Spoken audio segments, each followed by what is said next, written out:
Hey, what's going on, everybody? I'm going to be going over my 2020 ZX10R with full bolt-ons. I'll kind of explain what I did, how I did it, and answer any questions in the process, especially some of the common ones I get quite often. So we'll start with this, and usually the first mod anybody ever goes to is when you delete the stock exhaust, which I chose a M4 GP series exhaust. It's all preference. You can really go with whatever. There's three different ways to not get a code here, and I'll be going over all three. The first one's an ECU flash, which this bike, I have an ECU flash now. The second route is to buy a Skurnet servobuddy. These are like 50 bucks. I bought this, I believe, from Sport Bike Track Gear. They basically just take these two connections, make you think the servo is still in there. But if you're not real sure what a servo is, or you're new to motorcycles or whatnot, I have that over here to kind of explain. This is the stock servo. This is the part that if you unplug, you will get a code. You could leave this in the bike. It's no big deal. What you would do is you would disconnect these two cables, which go to this actuator, which go to this valve in here, opens and closes the valve for noise control as well as emissions and stuff like that. You'd have no problem leaving this in the bike. It just kind of frees up a lot of space. There's no real reason to keep it in there. If you are buying a servo buddy, for the 50 bucks, it's worth it. So from there on out, we'll talk about some of the performance mods. This bike is flashed by Two Wheels Dyno Works. I have all emissions turned off, and there's also an air pump in the front turned off. All restrictions basically taken off the bike, so it's as ready to go as you can be. With that, I'll try to zoom in here. There is a O2 sensor delete. That's just an M12 bolt that I cut down and put in there. You could buy kits that do this for like 30 bucks, but for 7 bucks I did it kind of the cheap way, but it's serving its purpose, and you just kind of got to know where you want to spend the money. I have the bike ripped down so I can explain pretty much all the mods. So I have a ATZ-10 anti-gravity battery with restart technology. Great company to work with. There's all sorts of choices out there for the same thing. It's a lithium ion battery, so much lighter than a stock battery. You don't have to do it, not a big deal. From there, we will talk about the chain drive. I went from a 525 stock exhaust or stock chain from a Driven Motorsports sprocket set, where that's a normal 39 tooth, but I did go down one in the front. So from 17 tooth to 16 tooth. If you're gonna do it all once. 520 conversion. Some people don't like doing that on thousands. It don't really matter, especially if you're anal like me and you're gonna constantly be checking the chain and stuff like that. This is an RK, I believe, Max Z chain kit. So the tensile strength's like 10,000 or something like that. I'm not real sure. The box is inside. It's basically the strongest chain they make in a 520. You just kind of keep up on it and you'll be fine. Obviously, it's not going to last years. I'll replace it every so often, but I really just wanted to go with a 520 conversion. From there, we'll talk about the Airbox. So right now I have a Sprint filter in there. Also, I DEI heat wrapped the entire Airbox, as well as the underside of the gas tank. You know, cool air, cool fuel, more power. From there, I did a pairvalve delete, which I'll get a little bit into in a second. You can kind of see the dummy plug down in there. You could also do this if you're not tuning right away, and then just buy this plug. I believe it was like 50 bucks as well. Most of your major carriers or companies carry them, like Revzilla, Sport Bike Track Gear. I do a lot of business with Sport Bike Track Gear just because it's a small family-run business, and they're pretty awesome to deal with customer service-wise. From there, more performance mods. I deleted the air flap in here. There's an air flap for emissions, noise, kind of the same thing as the servo. I will be providing the parts that I use to delete this. If you delete this and you don't tune, you will throw a code. I'm not real positive if there is a kit out there with kind of one of those dummy plugs. I'll come over here and I'll film.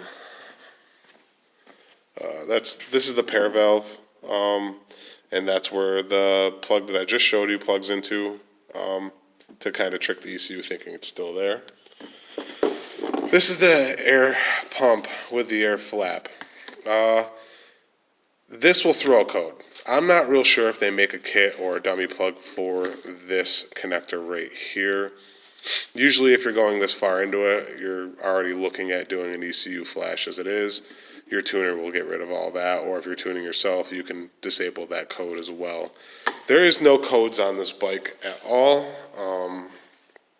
It's basically, you know, I covered my basis beforehand with these dummy plugs, and then on top of that, I had the tuner delete any codes I would have from, you know, various mods like the Airpump or whatnot. From there, I think it's mostly just cosmetic stuff. You know, I have the carbon fiber from Z4 Motorsports rear fender and the rear set guards. Great company to work with. I was a little sketchy when I bought them from them probably 2-3 years ago for my 2016, but great products. They're strong. I have no complaints at all for the price. You know, these are like 40-50 bucks, and the fender is like, I don't know, I want to say like 110 or 120 or something like that. Also, the carbon fiber S5 Shogun frame sliders, another preference part, just kind of whatever you like the look of. I'm kind of going with an overall gold theme on the bike, so I'm sure you can probably see that. RG Racing passenger footpeg delete. That cost me like 70 bucks a side. I'm pretty sure they were a little bit more on the pricey side, but just to kind of clean up the look of the bike. Well, I also don't ride my girlfriend on the back of the bike anymore. I spent, you know, like $1,100. I don't know what I spent on that. I think it was like $1,800 on her little 250. So I don't have to worry about her crushing my nuts into the tank anymore. So that's pretty nice. From there, we go with a Brock's Performance Stomp Grip pad or tank pad, not Stomp Grip. And then we'll talk about the Vortex gas tank cap. I don't like taking the key out every time I'm getting fuel, so it's just easier to flip the switch and do it that way. I also put this little gold selector switch on there instead of the factory, well, Vortex factory silver one. From there, we'll talk about the driven gravity bar ends. I don't know how all bikes are. I just know with the 10R, it seems like Kawasaki used every drop of red Loctite they have for the factory bar ends. It was a pain in the ass getting those out, but I'm happy with the look of the new ones. From there, we have a RG, oh, it's dirty in there, radiator guard. That's more or less just to protect your radiator from rocks and chips and dented fins or whatnot. I don't know what I spent on that. I was pretty happy. They have all sorts of kits for those. It's kind of a pain in the ass to get the install because you gotta wrap everything up in there with a zip tie, and it's just hard to get your fingers in there. I will be including the cap that you're gonna need from the air pump for the air flap. It's from a 2011 to 2015 model. It was like $7-8, something cheap, stupid. I will put that in the description. I could read off a bunch of numbers right now thinking I knew what I was talking about, but I'd have to actually like look at the numbers so I can give you the correct part number from Kawasaki. You can get those all over, Partzilla, Revzilla, anywhere that covers like your OEM parts sales. Then I went with the zero gravity double bubble, I believe the model is, windscreen.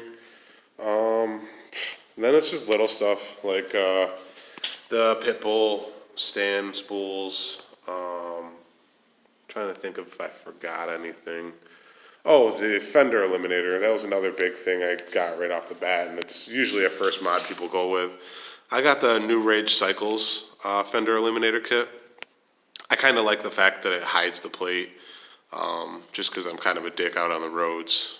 And it actually is super bright. I know a couple guys say that the blinkers are pretty close, but I just like the look of it. I might switch it up eventually down the line, but right now I'm pretty happy with the product.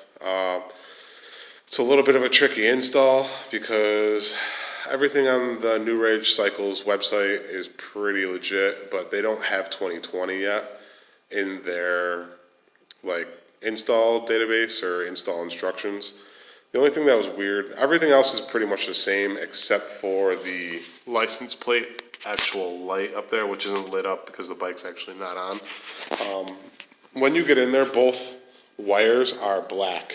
I want to say they have them listed as black and red, but they're not black and red on a 2020 and above model. So it's just kind of like plug and play, touch them together. I know it sounds kind of sketchy, but one of them will work and one of them won't work. So that's the way to figure out the polarity of those two wires. I'm trying to get myself as close to 200 wheel horsepower as I can. I feel like I'm pretty close there. The bike does need a little bit of dyno time, so that'll be coming up pretty shortly so I can make some adjustments to the ECU flash. That's pretty much it. You don't really want to do some of the mods until you're ready to tune, or if you're not going to tune, I would avoid some of the mods like the sprint filter. It's just a good way to lean out the bike, make the cylinders run really hot.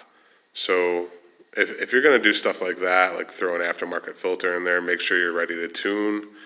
And you could follow pretty much the same build process, and it really wakes up the bike quite a bit. I am in pretty good contact with a couple guys on the Tonnet website, or Tonnet app, which is a great app. Everyone should use it. Get more people out there to get more riders together. It's actually awesome. I wish more people would use it in my area. So I think that's pretty much it, guys. Full bolt-on 2020 ZX10R. You could also follow these steps with 2016 and above. They're all pretty similar.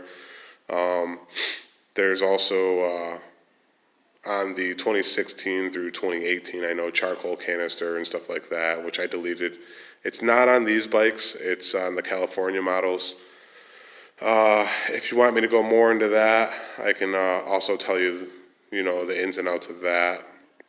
But this is pretty much an unrestricted bike. No emissions, no air flap, flash ECU, no speed restrictions, it's all there. Any other questions, I will answer in the comments, and yeah, I'll see you guys soon. Oh, also, dude, thanks so much for keeping pretty much posted. I know I took a little bit longer than I said I would for this next video, but I am working on it. It's just my actual work's been crazy. Life's been pretty crazy lately with this whole stupid virus and New York getting shut right down pretty much. I also will be working on getting a new camera here shortly. It's just, it's one of those things I want to actually go to a store and purchase something after checking it out hands-on. I don't want to just go and order something online because I'm not really tech savvy, so I want to make sure that I'm getting the right thing. I know some people hate the new GoPro 8s, but it might be one of the routes I'm just going to go. So thanks for keeping posted. I will have some videos here very shortly. Thanks again, guys.